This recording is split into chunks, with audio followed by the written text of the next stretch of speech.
Salut à tous, c'est Jean-Mi et bienvenue chez moi. Aujourd'hui, on va faire un petit peu différent, on va faire une présentation express d'un jeu que j'aime beaucoup, Battle Mage. Battle Mage est un jeu qui fait un choix très direct dans sa conception. Dès les premiers instants, il vous place au cœur d'une arène où des mages s'affrontent, où chaque sort lancé peut faire basculer la partie, et où survivre devient aussi important que réussir sa prochaine attaque. Ce qui m'a plu, c'est qu'on est impliqué dans le jeu du début à la fin de la partie. Même lorsque ce n'est pas votre tour, vous observez les points de vie des adversaires, les cartes qu'ils jouent, les combinaisons qui semblent se préparer, les opportunités qui s'offrent à vous. On est constamment en train de se demander qui est la plus grande menace. Qui devient une cible intéressante ou au contraire, quel joueur est en train de préparer quelque chose qu'il voit mieux valoir éviter. L'univers nous transporte dans les arènes de Selec, où les mages les plus puissants viennent s'affronter sous le regard des spectateurs. Et ce contexte est très bien retranscrit par les mécaniques. Les attaques s'enchaînent, les protections arrivent parfois au dernier moment. Certains sorts viennent complètement renverser la situation. Et les affrontements donnent vraiment l'impression d'assister à des combats de mages où chaque décision compte. Le jeu lui est très accessible, les règles sont simples à assimiler, et les premiers tours permettent rapidement de comprendre les différents tenants et aboutissants. Pourtant, derrière cette simplicité, il y a plein de petits choix stratégiques. Est-ce que je joue immédiatement ce sort pour assurer les dégâts? Est-ce que je le garde pour faire une action de fusion plus tard? Est-ce que j'achève un adversaire maintenant,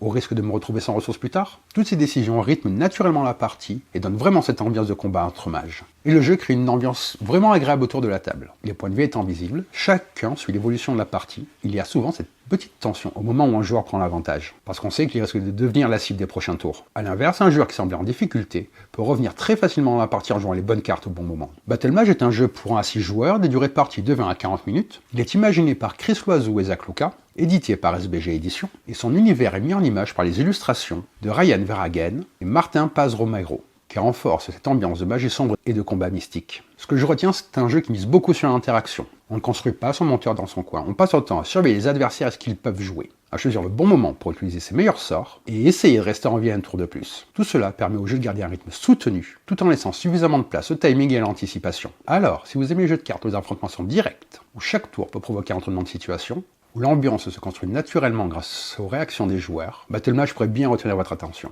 Maintenant que l'arène est prête et que les mages sont en place, allons voir comment ça se passe autour de la table. Autrefois, la cité impériale de Meltebok était considérée comme un joyau de l'Empire. Les plus grands mages s'y rendaient pour étudier dans les écoles de magie les plus prestigieuses du continent et perfectionner leur connaissance des arts mystiques. Mais au fil du temps, la ville sombra peu à peu dans les pratiques interdites, influencée par de mystérieuses puissances venues du sud. Ses habitants se tournèrent vers la magie noire et la nécromancie. Meltebok devint alors un lieu où se développaient des pouvoirs toujours plus sombres et destructeurs. L'Empire observa cette évolution avec inquiétude. Malgré de nombreux avertissements, demandant aux mages de renoncer à ces pratiques et de revenir dans le droit chemin, rien ne changea. Peu à peu, la peur et le mépris remplacèrent l'admiration que suscitait autrefois la cité. Finalement, en l'an 25 après le cataclysme, l'Empire décida d'anéantir Meltebok. La ville fut détruite, ne survivant désormais que dans les récits des chroniqueurs. Cette période marqua une époque de carnage, où l'Empire utilisa toute sa puissance pour faire disparaître ce qu'il ne pouvait plus contrôler. Les mages qui avaient autrefois acquis richesse, prestige et renommée furent contraints de fuir.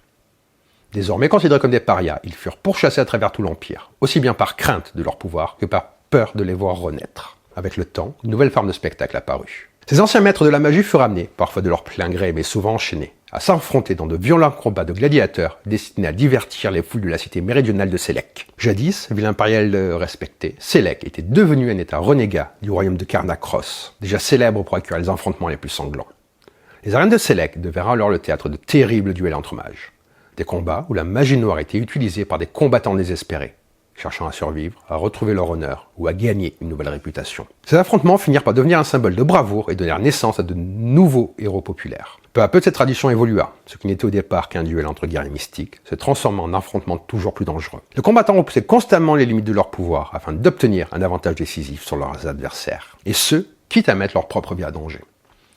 Même les spectateurs ressentaient l'excitation provoquée par cette magie aussi imprévisible que dévastatrice. À mesure que leur renommée agrandissait, des mages venus de toutes parts affluèrent vers Selec. Les nobles qui dirigeaient la ville soutenaient leurs champions et observaient chacun de leurs combats dans l'espoir de voir émerger un nouveau vainqueur. Aujourd'hui, les mages les plus talentueux et les plus rusés s'affrontent pour obtenir le titre prestigieux de Haut Magistère de Selec.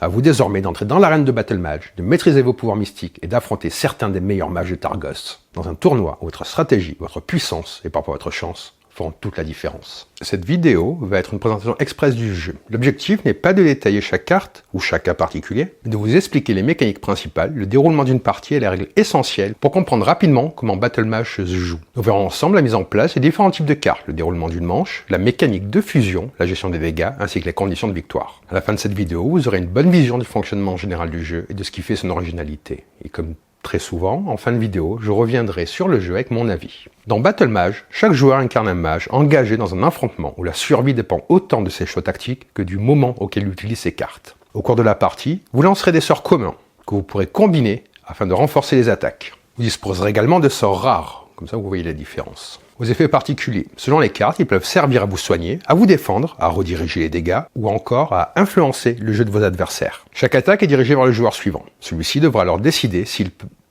peut s'en protéger, la prolonger grâce à une fusion ou simplement en subir les dégâts. Pour remporter la partie, vous devez être le dernier mage encore en jeu ou posséder le plus de points de vie lorsque toutes les cartes ont été jouées. Si plusieurs joueurs sont à égalité, la partie continue jusqu'à ce qu'un vainqueur soit désigné. Chaque joueur possède une carte de points de vie représentant son mage.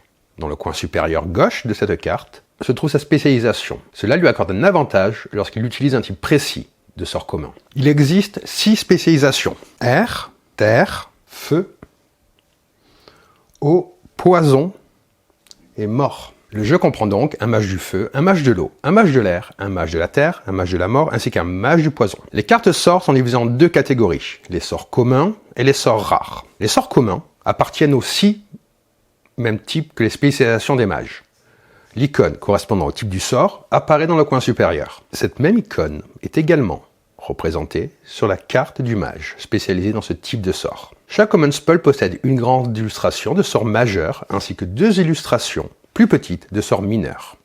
Lorsque vous utilisez un Common Spell, vous utilisez son Major Spell auquel s'ajoute un dégât. Chaque sort rare possède une utilité particulière directement écrite sur la carte. Lorsque vous utilisez un sort rare, appliquez donc les instructions indiquées sur celle-ci. Passons à la mise en place. Chaque joueur choisit une carte représentant son mage et le place devant lui, face visible. Remettez ensuite toutes les cartes non utilisées dans la boîte. Chaque joueur place son marqueur de points de vie sur la valeur de départ correspondant au nombre de participants. À 2 ou 3 joueurs, commencez avec 20 points. À 4 joueurs, 18 points. 16 points pour 5 joueurs et 14 points pour 6 joueurs. Vous mélangez ensuite toutes les cartes Common Spell et Rare Spell dans un même paquet et distribuez 2 cartes face cachée à chaque joueur. Les cartes restantes forment le Spell Deck. Placez la face cachée sur un côté de la table à la portée de tous les joueurs. Vous révélez la première carte et vous la placez face visible au centre de la carte. Cette carte devient la Center Card. Le mage le plus sage, autrement dit le joueur le plus âgé, joue en premier.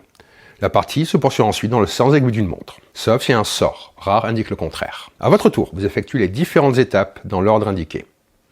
En premier, vous allez piocher une carte. Vous pouvez prendre soit la première carte du spell deck, soit la carte au centre. Lorsque vous prenez la carte au centre, vous la remplacez immédiatement par la première carte du spell deck. Vous devez ensuite résoudre le sort lancé contre vous par le joueur précédent. Si vous ne pouvez pas réaliser de fusion ou empêcher le sort reçu, vous devez en subir les dégâts correspondants. Un sort rare ne peut pas nécessairement être contré par une fusion. Si vous ne pouvez pas vous protéger contre la carte jouée, vous devez en résoudre les effets et subir les éventuels dégâts. Lorsqu'un joueur avant vous a joué un sort commun, vous pouvez tenter de prolonger son attaque grâce à une fusion. Pour réaliser cette fusion, vous devez jouer un sort commun de la même couleur que la carte précédente, mais avec une illustration différente de sort majeur. L'attaque ne s'arrête cependant pas. Les dégâts de la carte précédente sont combinés avec ceux de votre nouvelle carte, puis un dégât supplémentaire est ajouté au total. Cette nouvelle attaque est alors dirigée vers le joueur suivant. Le joueur suivant pourra à son tour essayer de se protéger et de poursuivre la combinaison s'il possède une carte permettant une nouvelle fusion. Si vous ne pouvez pas fusionner vos sorts ou empêcher l'attaque, vous devez subir les dégâts correspondants.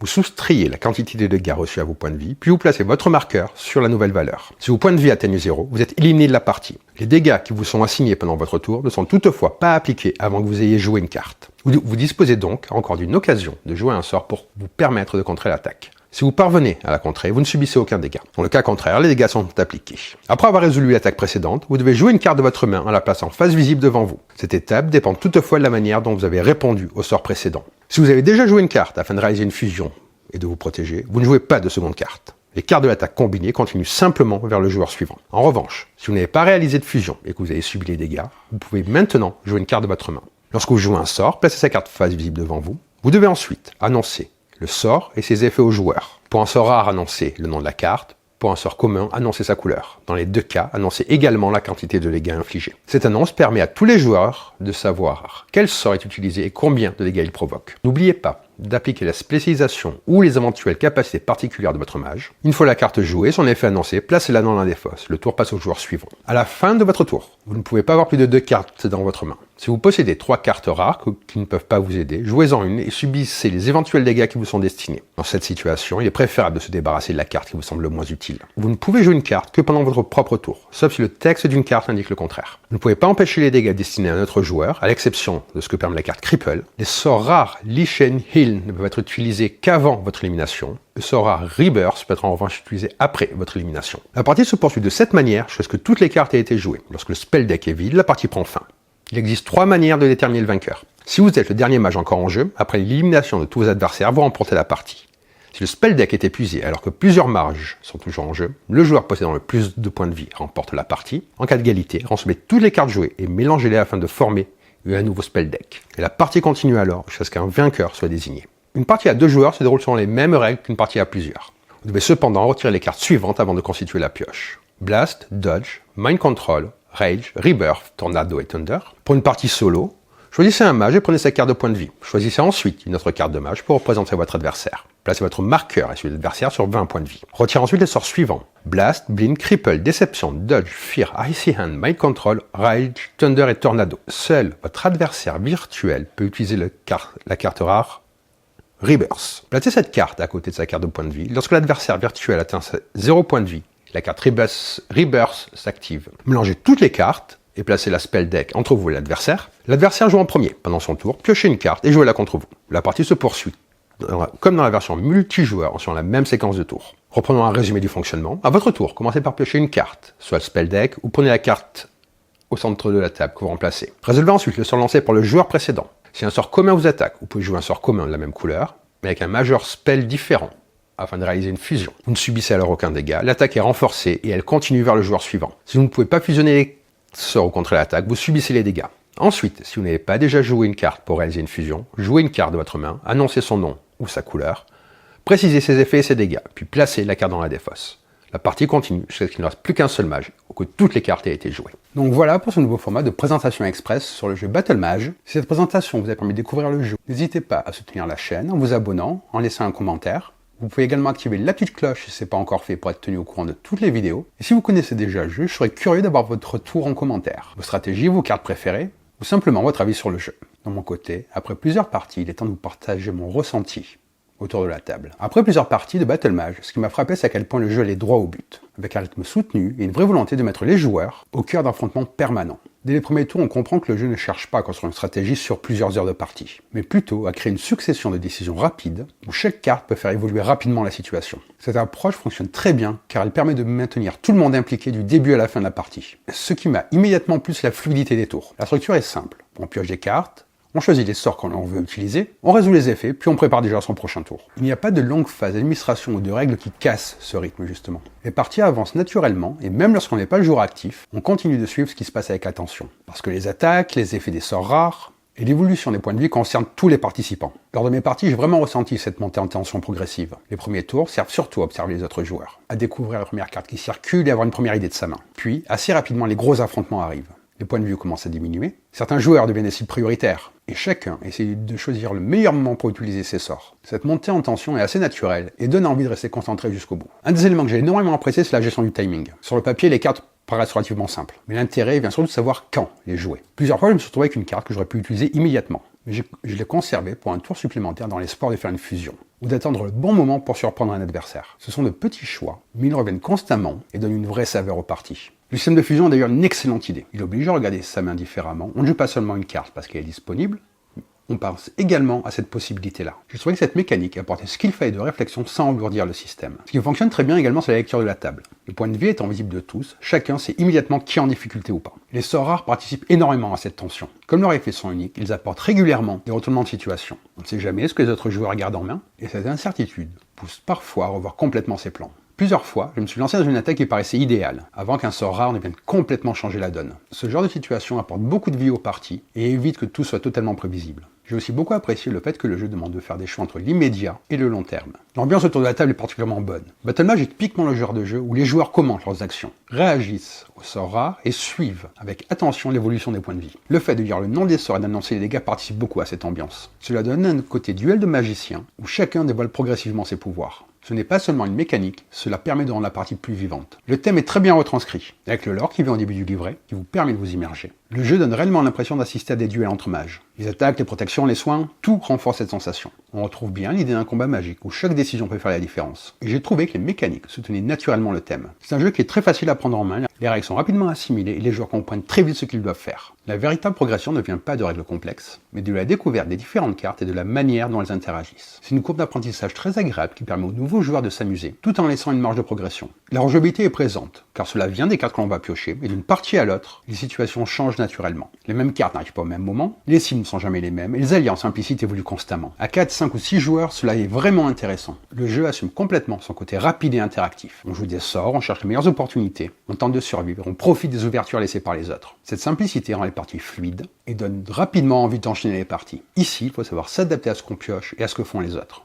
Une partie de la réussite vient donc de votre capacité à lire la table et de tirer parti des meilleures opportunités plutôt qu'avoir un plan à long terme. Et pour ma part, c'est exactement cet aspect qui m'a plu. J'ai très souvent eu l'impression que les parties restaient ouvertes et ce jusqu'au bout. Même un joueur en difficulté peut revenir grâce à une bonne utilisation des cartes. Cette incertitude maintient la tension jusqu'au bout et donne souvent lieu à des confrontations très disputées. Après plusieurs parties, je retiens surtout un jeu accessible, interactif et nerveux. J'ai pris énormément de plaisir à lancer mes sorts au bon moment, à tenter de préparer des fusions tout en surveillant mes adversaires. Battle Mage propose une formule efficace, facile à sortir et capable de créer rapidement une bonne ambiance autour de la table. Si vous aimez les jeux d'affrontement direct, les parties très interactives ainsi que rapides, et les jeux où le timing peut faire la différence, c'est un titre qui mérite clairement que vous y attardiez.